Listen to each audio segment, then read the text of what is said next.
Éric Ciotti dézingué par Pascal Praud sur CNews, vous n'y arriverez pas. Personne ne vous a suivi. Non. Rien, de rien. Non, il ne regrette rien. C'est ce qu'explique Éric Ciotti dans son dernier livre et pour lequel il a été reçu par Pascal Praud ce mardi 10 juin 2025 dans l'heure des pros sur CNews. 7 mois après avoir quitté la présidence des Républicains, Éric Ciotti a enfin appris le nom de son successeur lorsque Bruno Retailleau a, de loin, raflé la mise face à Laurent Wauquiez. Une démission qui avait fait suite à la décision du député de s'associer à l'été 2024 au Rassemblement national lors des élections législatives. Un an après, l'élu a sorti l'ouvrage « Je ne regrette rien », dont il a fait la promotion sur le plateau de l'heure des pros ce mardi 10 juin 2025 sur CNews. Pascal Praud, accompagné de Charlotte Dornelas, Thomas Bonnet mais aussi Joseph Massescaron, est revenu sur une alliance qui a créé une onde de choc dans le paysage politique français.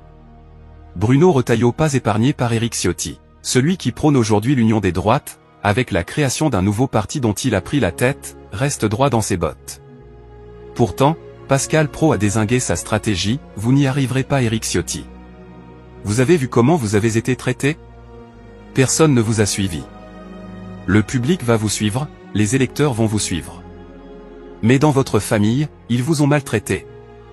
Éric Ciotti n'a pas désarmé et prévenu que toutes les personnalités à droite ayant fustigé cette alliance avec le RN allaient être amenées à disparaître. Bruno Retailleau compris, c'est pourquoi je pense qu'il sera emporté par le macronisme.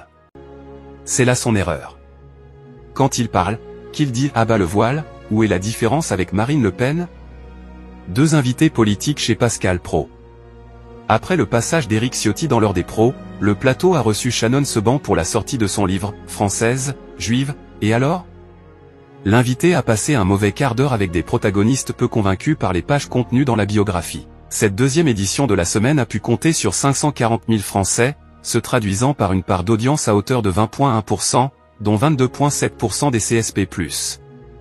Le talk a hissé CNews première chaîne de France sur les 4 ans et plus et les CSP+. En soirée, l'heure des pros 2 a convaincu 860 000 individus, représentant 5% en part de marché.